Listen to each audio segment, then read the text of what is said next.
성도님들 반갑습니다. 10월 5일 화요일 말씀 묵상입니다. 오늘 묵상 본문은 출애굽기 26장 1절에서 37절 말씀입니다. 오늘 본문 26장은 성막의 제작에 관한 말씀과 성소와 지성소의 둘 기물들의 위치를 설명하고 있습니다. 성막은 직사각형의 모양으로 입구는 동쪽으로 문이 있는 것이 아니라 휘장으로 가려져 있었고, 나머지 세 면은 널판으로 막아 벽을 세웠습니다. 그리고 천장은 여러 겹의 정교하게 짠 천과 가죽으로 덮었습니다. 그리고 성막 안을 성소와 지성소로 구분했는데 휘장을 쳐 구분했습니다. 본문 1절에서 6절은 성막의 첫 번째 덮개인 천으로 짠 휘장에 대해 설명합니다. 가늘게 꼬은 배실과 청색, 자색, 홍색 실로 그룹, 즉 천사 모양을 정교하게 수놓은 10폭의 휘장을 만들라고 합니다.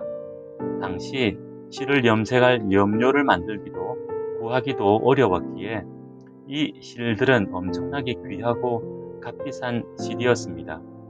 10폭 휘장의 한 폭 크기는 가로 14m 정도, 세로 2m 정도입니다. 이런 휘장을 가로 부분을 맞대어 10장 연결하면 가로 길이는 그대로 14m, 세로는 20m 정도의 크기가 됩니다.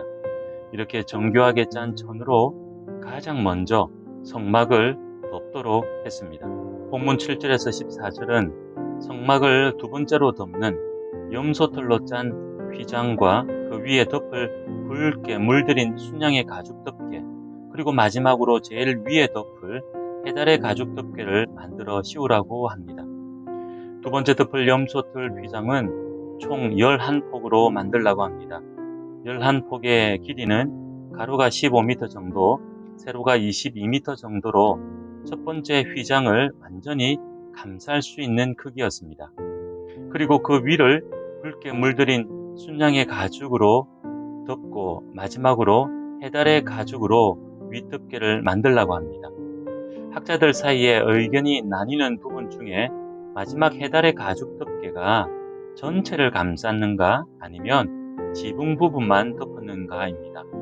요즘은 지붕 부분만 덮었을 것으로 추정하는 학자들이 늘어나고 있다고 합니다. 그래서 총 3겹의 덮개와 마지막 해달의 가죽을 얹었을 것으로 봅니다. 이렇게 성막은 겹겹으로 덮개를 씌웠습니다. 그 이유와 의미를 살펴보면 기능적으로 강렬한 햇빛이나 모래바람 같은 것들로 성막을 보호하기 위해서입니다. 그런 기능적인 측면을 기억하면서 각 휘장의 영적인 의미도 살펴봅시다. 특별히 그리스도 중심적으로 가장 먼저 성막을 덮은 휘장부터 살펴봅시다. 가늘게 꼰 배실과 청색, 자색, 홍색 실로 그룹을 정교하게 수놓아 만들라고 합니다. 하얀 가늘게 꼰 배실은 예수 그리스도의 성결하심을, 그리고 청색 실은 하늘색으로 예수 그리스도는 참 하나님 되심을, 홍색 실은 피의 색깔로 예수 그리스도의 희생을, 자색 실은 왕과 귀족의 색깔로 예수 그리스도의 왕 되심을 의미한다 할 수 있습니다. 두 번째 휘장인 염소털로 짠 휘장은 보온 효과가 뛰어나 광야의 큰 일교차에 성막을 보호하는 기능을 했습니다. 이것을 영적으로 이해하면 우리를 안전하게 보호하시는 주님의 보호하심의 은혜로 이해할 수 있습니다.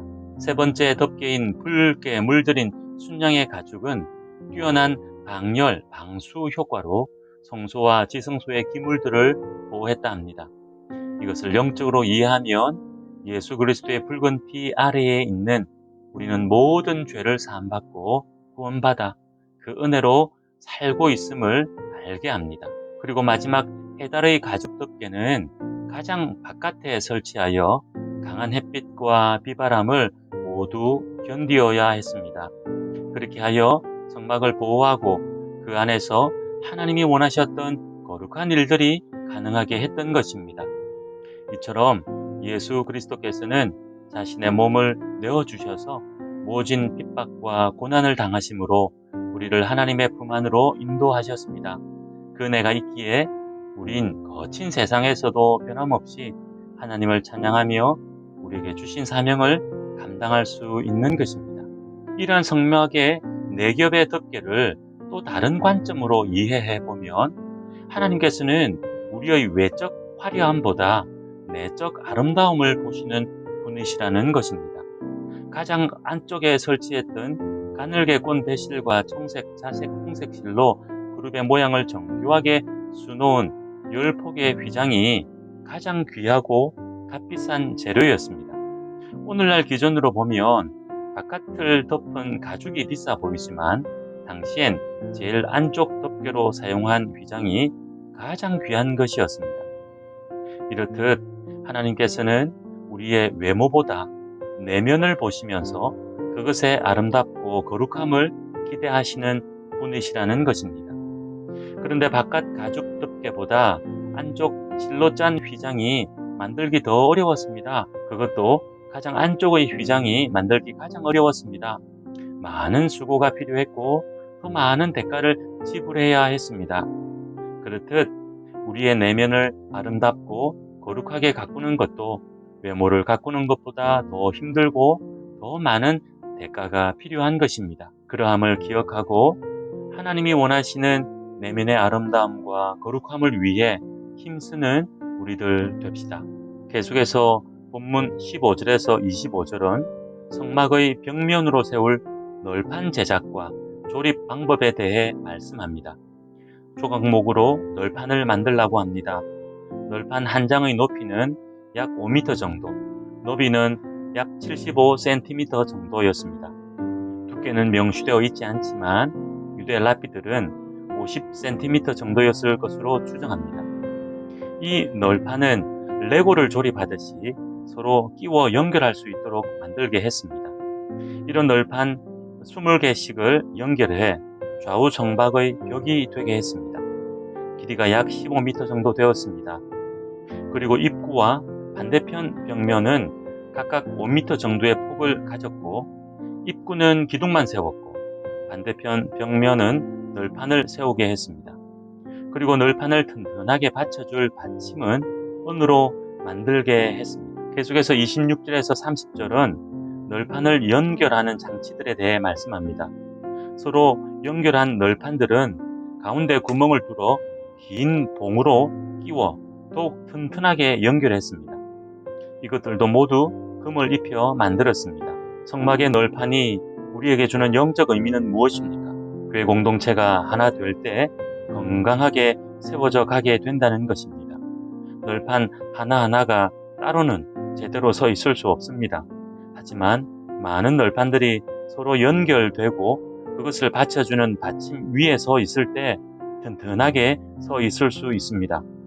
그렇듯 교회 공동체도 개개인이 각자만 위하고 따로일 때는 건강하게 세워져 갈 수 없습니다. 하지만 개개인이 그리스도의 은혜와 사랑으로 하나 될 때, 예수 그리스도 중심으로 하나 될 때 건강하게 세워져 가는 것입니다.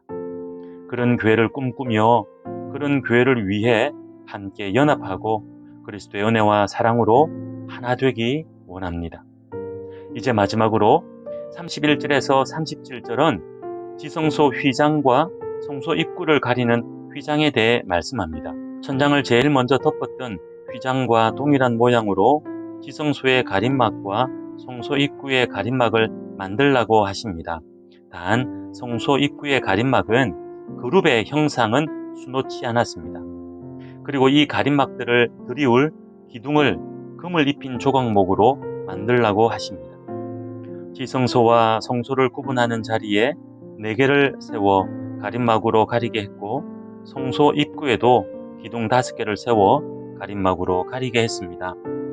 그리고 성소와 지성소에 둘 기물들의 위치를 설명합니다. 지성소에는 증거교회와 그 위에 속죄소를 두라 하십니다. 성소에는 북쪽으로 떡상을 놓고 남쪽엔 등잔대를 놓으라 하십니다.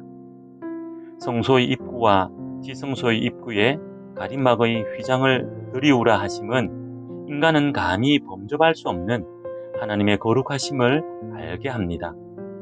하나님께서는 은혜와 자비로 우리에게 다가오시지만 결코 우리 인간과 같지 않으십니다. 하나님은 전지전능하시며 영원 무궁하신 하나님이십니다. 그분의 위엄 앞에 무릎 꿇고 그분을 경배해야 할 것입니다. 하지만 예수 그리스도의 보혈의 공로로 하나님께 나아와 화목하며 풍성한 교제를 허락하셨습니다. 떡상과 등잔대의 교훈에서 확인했듯이 풍성한 은혜와 사랑을 주시고 그 은혜와 사랑을 전하라 하십니다. 성막과 기물들의 의미를 기억하여 오늘도 하나님을 경배하며 하나님의 은혜를 누리는 하루 되기 원합니다. 기도하겠습니다. 하나님, 성막 제작을 통해 하나님의 위엄과 크신 사랑을 다시 한번 알게 하셔서 감사합니다. 예수 그리스도의 보혈의 공로를 기억하게 하셔서 감사합니다. 그 은혜가 아니면 살아갈 수 없음을 고백하오니 오늘도 풍성하게 부어주시옵소서. 그 은혜에 감사하여 하나님을 경배하는 하루 되게 해 주시옵소서. 예수님의 이름으로 기도하옵나이다. 아멘. 오늘은 한국교회와 그리스도인들을 위해 기도하는 날입니다. 영적으로 깨어있는 한국교회와 그리스도인들 되게 해달라고 기도합시다. 이 땅의 빛과 소금으로 선한 영향력을 발하는 한국교회와 그리스도인들 되게 해달라고 기도합시다. 오늘도 믿음으로 승리하십시오.